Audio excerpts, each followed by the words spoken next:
Glória a vós, Senhor.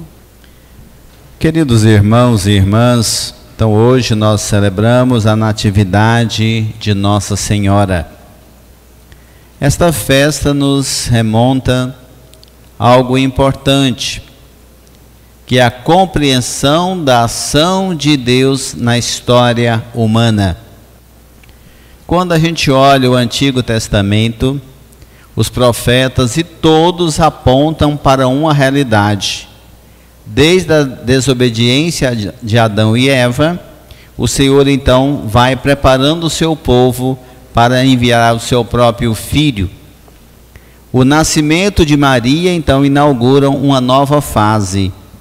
O seu nascimento é um momento de graça e de separação de um momento da história.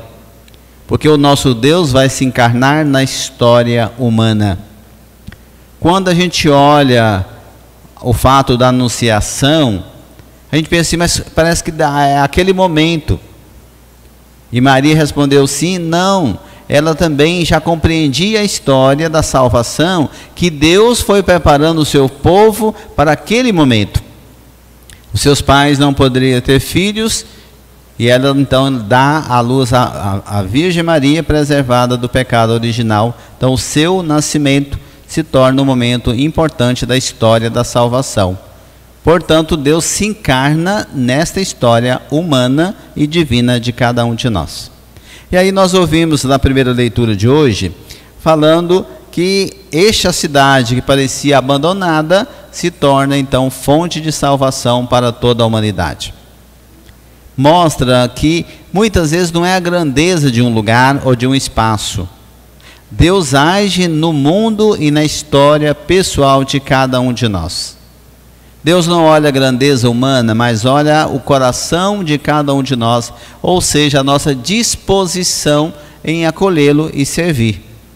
Então isso é muito importante a gente compreender, depois que essa luz, eis que a Virgem dará a luz a um filho, e ele vai iluminar todos os povos de geração em geração. Então o profeta já anuncia aquilo que vai acontecer a partir do nascimento de Maria, ou seja, da história da salvação. Então nós somos membros dessa igreja, nós somos membros da história do povo de Israel, e que hoje estamos aqui para dizer: Senhor, caminha conosco, seja a nossa luz, fortalece a nossa caminhada, como nós ouvimos então do salmista de hoje: exulto de alegria no Senhor.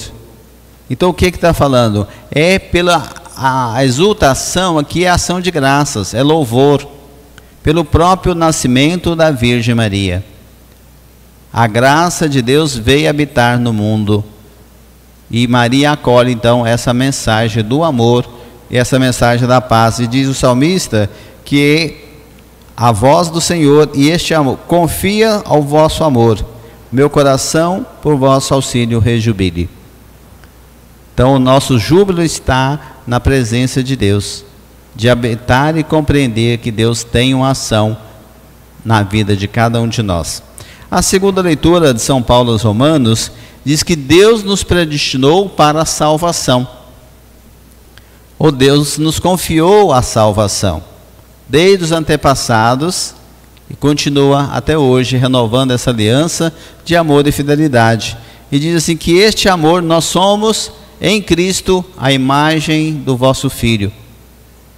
Ou seja, a imagem de Cristo nós queremos ser, buscar viver a santidade e assim construir uma nova civilização, a civilização do amor a partir do Cristo ressuscitado. O evangelho de hoje que nós acabamos de ouvir inicia muito interessante, diz assim: a origem de Jesus Cristo foi assim.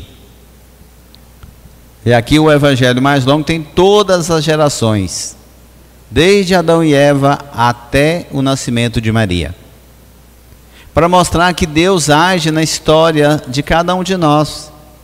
O nosso Deus não é um Deus desencarnado da vida humana, é um Deus próximo, um Deus presente, um Deus atuante. E aí então Maria acolhe o projeto do Senhor, se torna mãe pela ação do Espírito Santo. Ou seja, a sua natividade inaugura uma nova fase. Deus vem visitar o seu povo.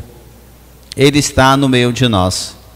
Lá em Jerusalém, nos muros, né, tem uma igreja muito bonita, a igreja de Santana, de São Joaquim, aonde que Maria nasceu. E ali, então, tem uma devoção muito forte, desde aquela época até os dias de hoje. Joaquim e Santana, idosos, não podiam ter filhos, eram zombados, porque quem não tinha filho era amaldiçoado por Deus. E elas clamam ao Senhor, eles clamam ao Senhor, e o Senhor concede a Virgem Maria, ou seja, o nascimento de Maria, inaugura então essa nova fase do reino de Deus. E Maria, preparada para isso, se torna então a mãe do Salvador. E aí nós concluímos o Evangelho dizendo, como diz aqui o texto, você vai dar o nome de Emanuel, que significa Deus está conosco. Isto é muito importante, gente. Todas as vezes que nós invocamos o nome de Cristo, nós dizemos assim, Senhor, Emanuel, Deus está conosco. Não estamos sozinhos nas nossas fragilidades. Não estamos sozinhos nas nossas caminhadas ou dificuldades da vida. Deus se faz presente, Deus está conosco. Então nunca desanime nas suas dificuldades, seus conflitos. Porque no momento mais difícil da sua vida é o momento que Deus está mais presente, porque Ele é um Deus conosco, é um Deus que caminha com a sua comunidade, é um Deus que nunca nos abandona, apesar das nossas fragilidades. Então, meus irmãos e irmãs, que essa nossa oração chegue aos céus, e que o nascimento de Maria possa trazer sempre paz ao nosso coração, e que ela interceda por nós, junto ao seu Filho Jesus. Assim seja. Assim seja.